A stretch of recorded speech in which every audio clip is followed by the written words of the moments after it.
Do not disturb. Okay. Got it. Hello, Tina. Okay, hi Kelly. Thank you so much for being a part of this. For people who are viewing this, my name is Tina Swain. I am a licensed counselor, relationship executive coach, and I'm speaking on Tuesday evenings this month, the month of May, for Mental Health Awareness Month.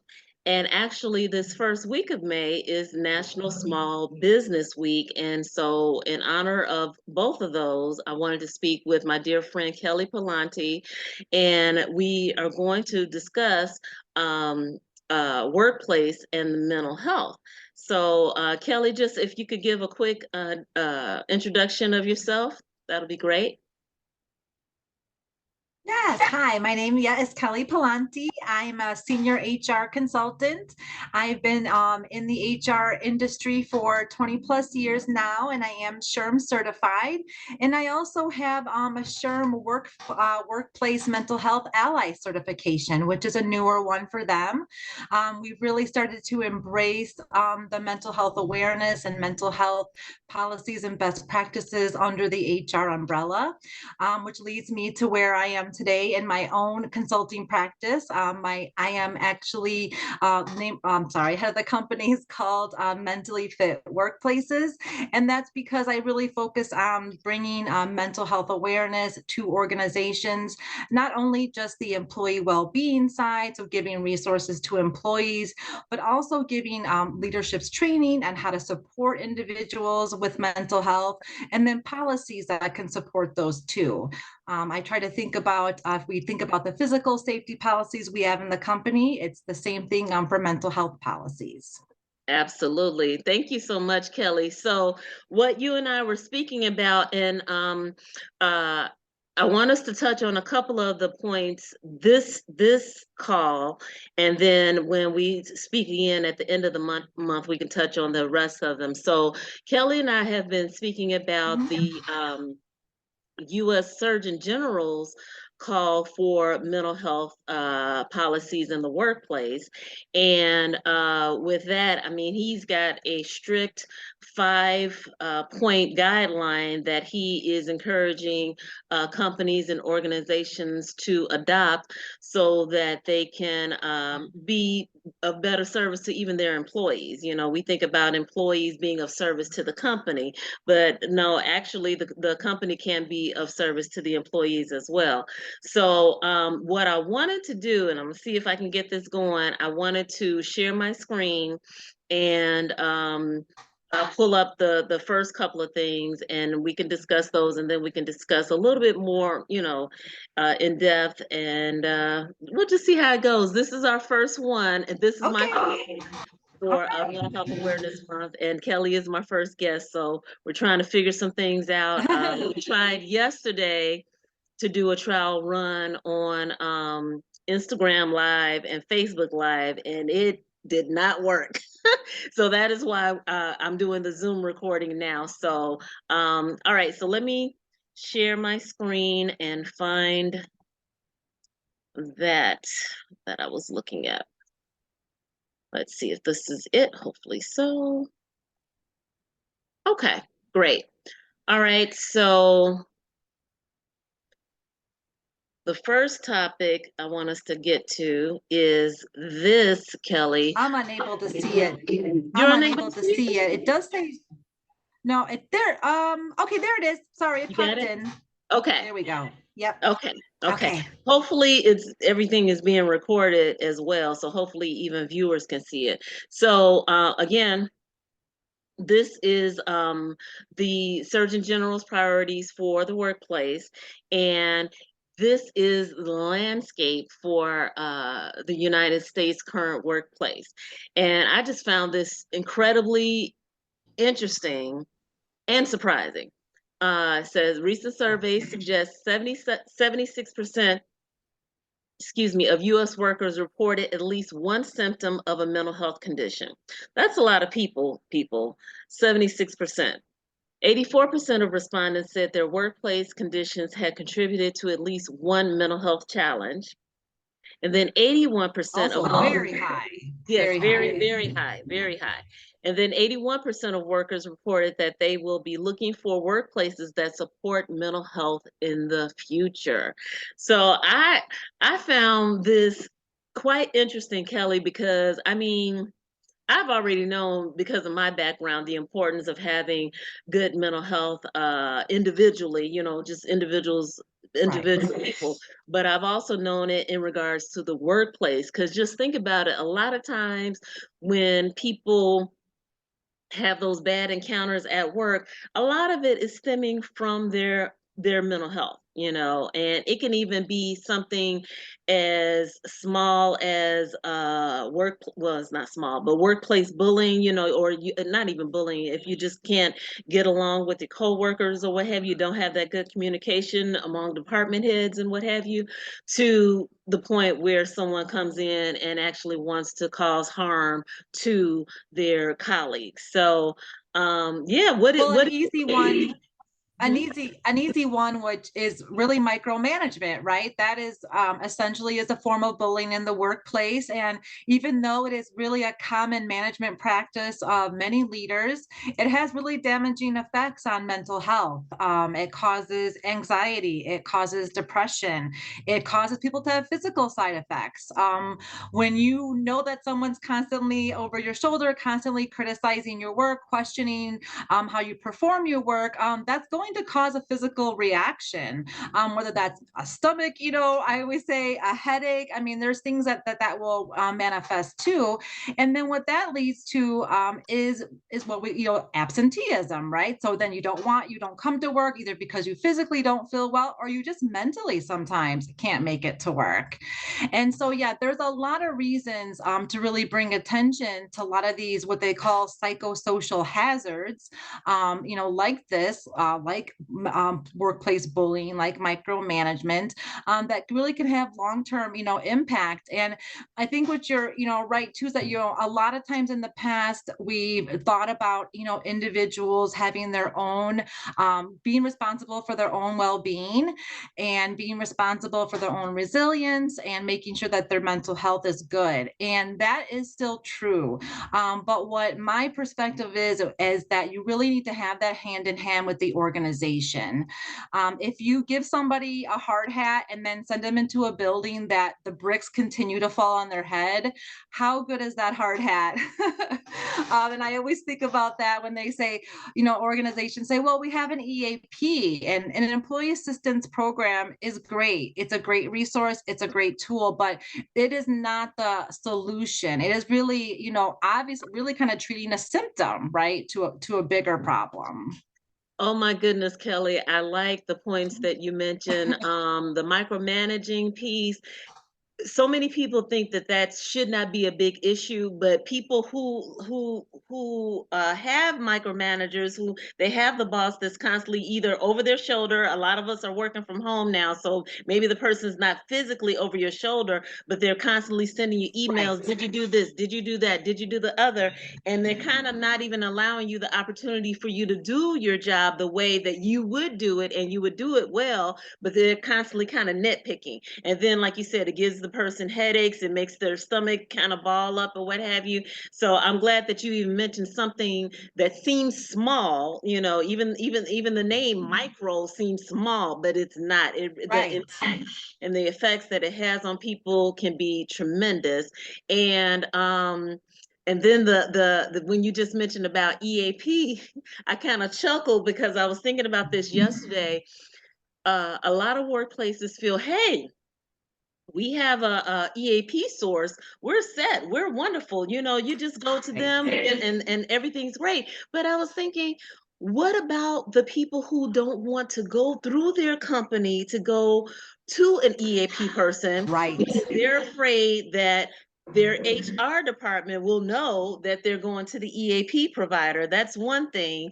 And then it also would even feel good for a company or for an employee to know that basically their companies kind of got their back a little bit. You know, they're like, okay, employees, we're offering you this. We have this, we have this, and this. That's not necessarily EAP, but has some other professional development or other outlets or what have you for the employee to feel welcome and comforted, and will extend that employee's longevity at the company, and thereby, you know, even save the company some money, because we know it's very costly to hire people, you know, so it would be best to retain them. So, Oh, and we can, so what I just said will be covered in a couple of these topics that the Surgeon General mentioned. So let me just slide to the first one,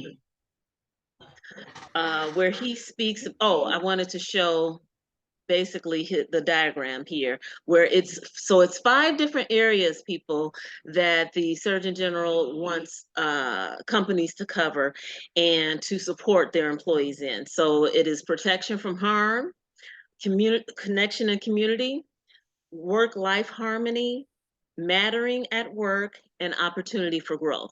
So just for the purposes of Kelly and I speaking tonight, we're going to speak a little bit about protection from harm and connection and community. So let me pull up the protection from harm. And so, Kelly, I'm going to just read what the Surgeon General says, and then if you can please give some of your experience and work that you've done, because you specialize in workplace security like that. Okay. So the overview is the first. Pardon me? Did you say something, Kelly? no, go ahead. Okay. No, I think there's some feedback coming through. Oh, okay. Yeah. Okay. I didn't hear. I Okay. heard something too. I heard Yeah. something. Okay. And then it went, and now we're back to this. Me too. Okay. Yeah. Overview. Okay. First essential of this framework is protection from harm.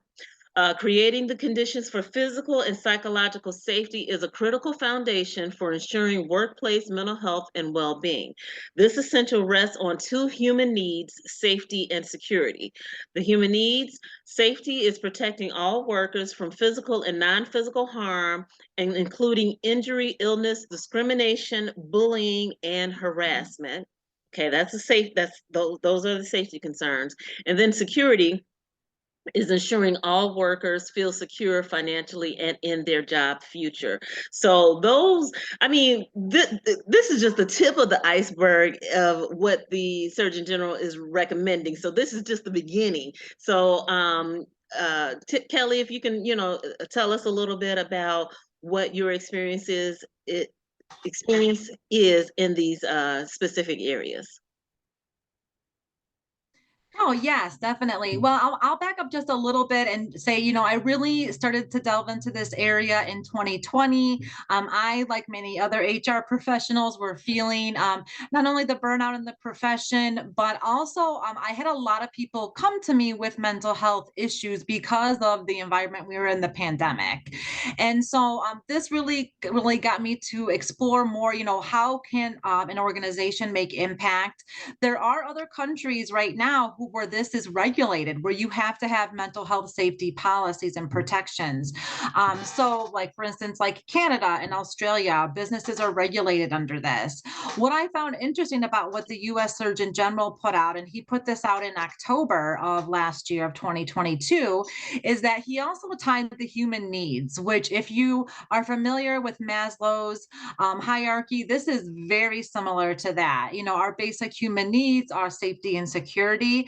And then I love the way he tied them to the workplace. So, what my area then of expertise is to try to bring this basically to life. How can you bring what the U.S. Surgeon General has laid out inside your organization?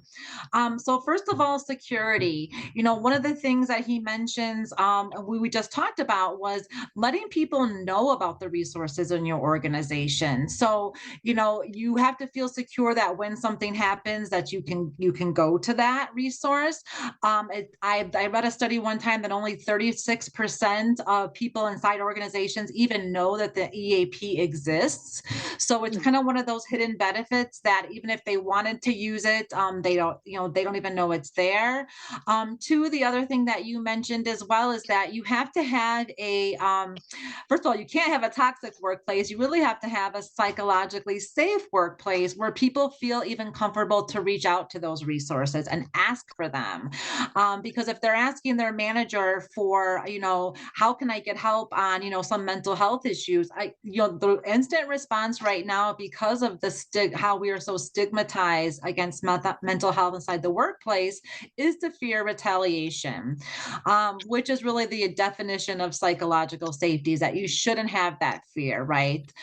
So that's changing a workplace culture too. So this is definitely a big bite, I think, for a lot of companies to think about, because it's not only changing policies, changing what you offer as resources, changing how you think about how you care for an employee. And it's really a total health perspective. So you got to think about them as, that complete person. So the safety there, the discrimination, I think what's oftentimes you see now too in mental health is there's an overlayer of the DEI, the accessibility piece at the end now.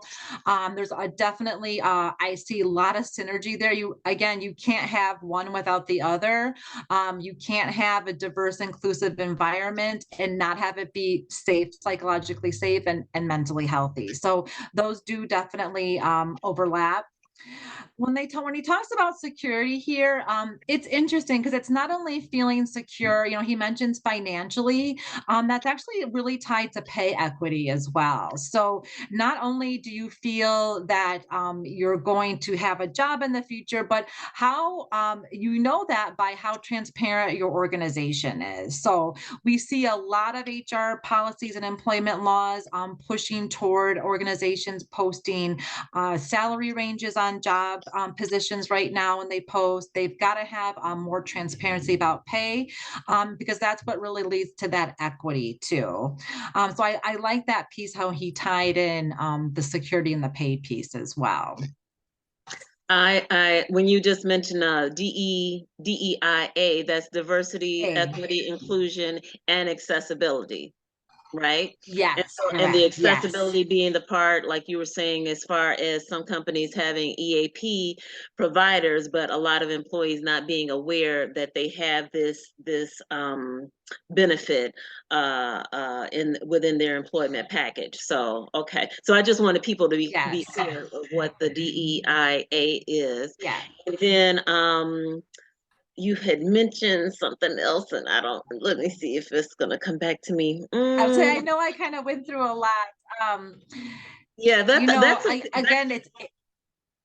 Go ahead. I was like, the protection and harm piece, if we think about it just like physical health. So how would we protect people, employees from harm there? And I often, kind of just associate it with something as simple as, you wouldn't have cords in the middle of the hallway if we were in a physical space because somebody would trip. This is the same way with hazards that cause mental harm. How do we take those out of the workplace and just make sure that we can basically go down the hallway and not have a hazard there that's going to trip us up. So exactly. I think if we start really equating it to physical health, it really makes more sense on how would you make policy behind it? How would you measure it? How do you train on it too? How do you give leadership development skills in this area? Yes. Some years ago, I was trying to do some work with different municipalities and their law enforcement, fire departments, and what have you.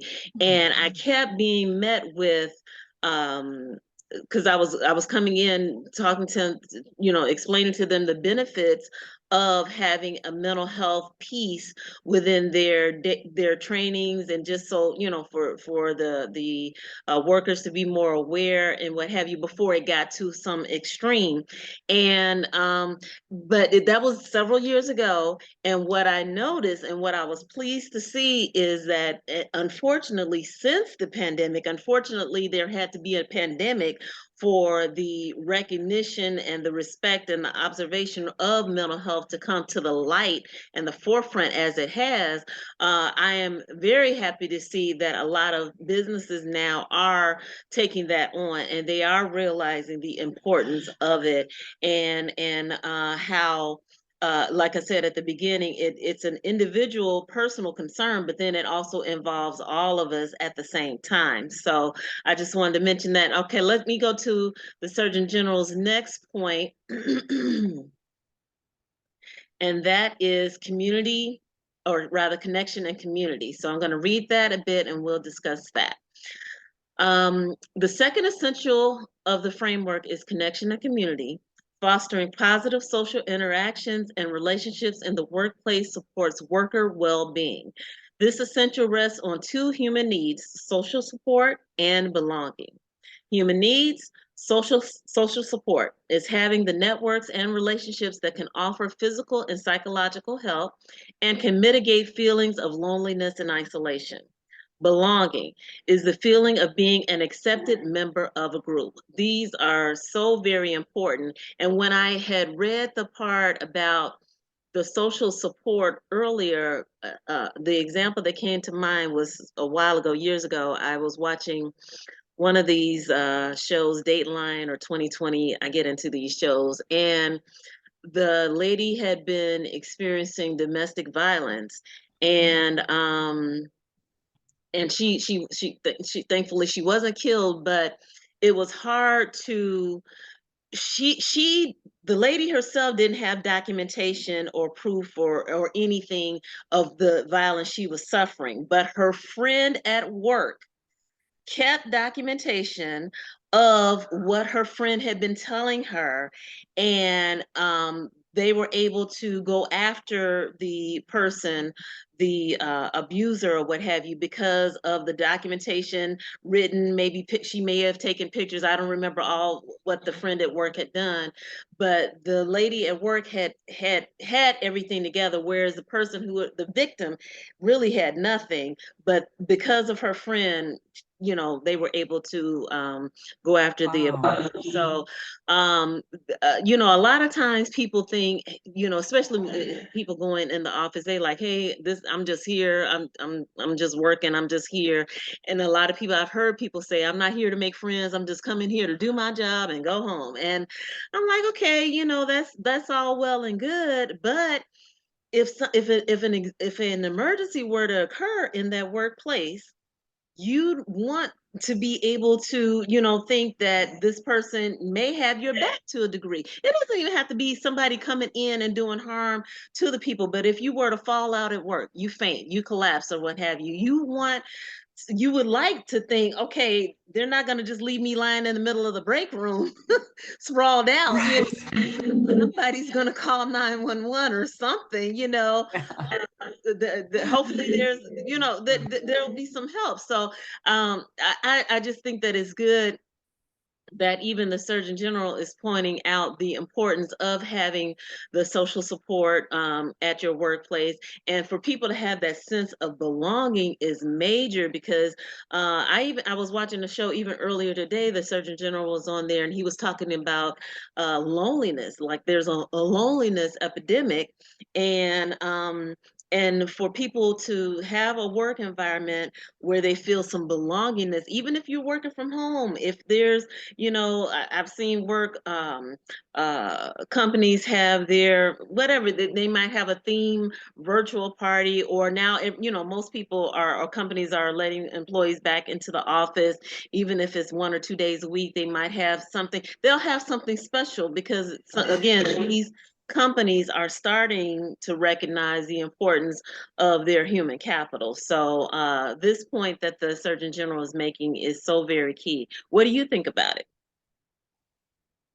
So the social support is, it's such a it seems like it would be a difficult piece to do, but really it's a lot of the things that we've kind of already done is just escalating them. So for instance, like employee resource groups, that's a social support system inside an organization. And I think they've they were really popular for one point for DEI, professionals to do, to really kind of bring that support to different groups in the organization. And they've kind of ebbed and flowed. And I definitely would like to see a resurgence of those. One of the things that I do in my work is actually mental health task forces inside the organization. So basically, as you know, every company is different, the culture is different, and getting different perspective is how do we introduce mental health into the organization. So you look for those champions. Is HR a champion? Maybe there's somebody in accounting who has a loved one who's getting mental health counseling right now, and they're a champion, for it. So creating that social support, along with mentors. Mentors are so, I think, so important right now. I hear a lot more talk about mentorship, building mentorship programs, and even making them, of course, really intuitive. A lot of softwares now too that make it easy to do mentorship, so it doesn't have to seem like it's administrative burden or a time burden. It really can be more of an efficient process between two people, or possibly more, depending on how the mentorship is set up. But creating that connection, is important. And you're right. I've also heard this, the thing from people too, like, I just want to go do my job and come home, which is okay. If that is truly, I mean, we're all different if that is how you are. But what if you could have both? It's like, what if we could show you that there is a way to have, both pleasure, at work and do the work. So both feel, belonging, both feel like, yeah, safety, right? Like you said, if something happens to you, feel secure that someone will actually, help you. Because we know that building relationships are essential, no matter where you are. And then the belonging piece. So for a long time, we used to say DEIB. They put the B on the end too, for belonging. And again, that just kind of really, I think, solidifies what I said earlier about how those two are really aligned, mental health and the DEI piece. Because again, if you're not feeling that belonging in the workplace, then how are you going to do those other, parts? Again, how will you feel safe to contribute, to help others, to be support, to even be part of an ERG that would talk about mental health? I think there's a long way to go in breaking stigmas of even talking about this. So there has to be, small steps in that. And the belonging piece, I think belonging piece really kind of shows that it can be anybody. Mental health effects, we just saw 86, what was it, 85% A of, lot. people. So if you think like, I'm the only one this is happening to, I don't want to share it because I will, I'll be so vulnerable because everyone will know that something's wrong. Likely the person, not that person, but that person is also feeling that, and it's around you. And if you know that creates a sense of belonging too, right? If you feel that vulnerability with others inside the company. Exactly. And that also, Kelly, helps to eliminate the stigma that has been around mental health for ages. So we're Long living in a time. Yeah. You don't have to tell post-pandemic. you. Yeah. Right. We're living in a post-pandemic era now, people. So it's time to not be so skittish and so Right. scared speaking about mental health. We're all dealing with it. We're all dealing with it. So, okay, Kelly, it has come to the end of our time. I know we could talk. That's why I knew I wanted to get at least two of the Surgeon Yeah. General's points addressed. Hopefully, we'll be able Very to good. address the others. I have learned from doing videos before. I don't want to say a specific date in the video because I want to be able to use this video from on and on and on. So I just want to say that I Okay. will be speaking with Kelly again later this month. I will post the details in the description of the video, and then I'll also include her contact information as well in the description of the video. And so then that way, Kelly, this video can go into perpetuity. And if our websites change or Awesome. anything like that, it's not in the video, because I've been doing that, and I'm like, oh man, the date is different. The website. Very good. Oh yeah. So everything in the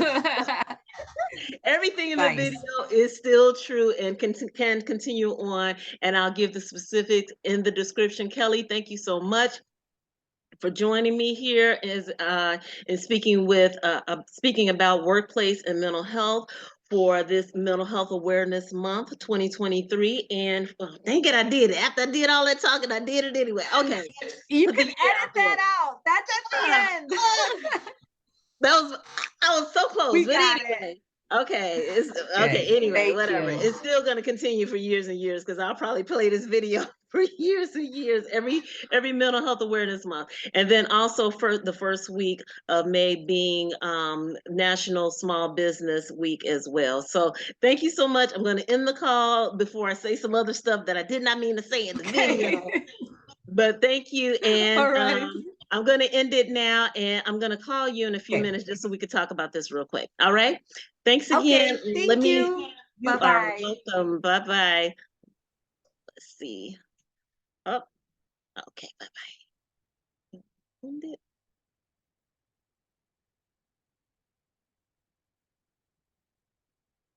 Thank you for joining.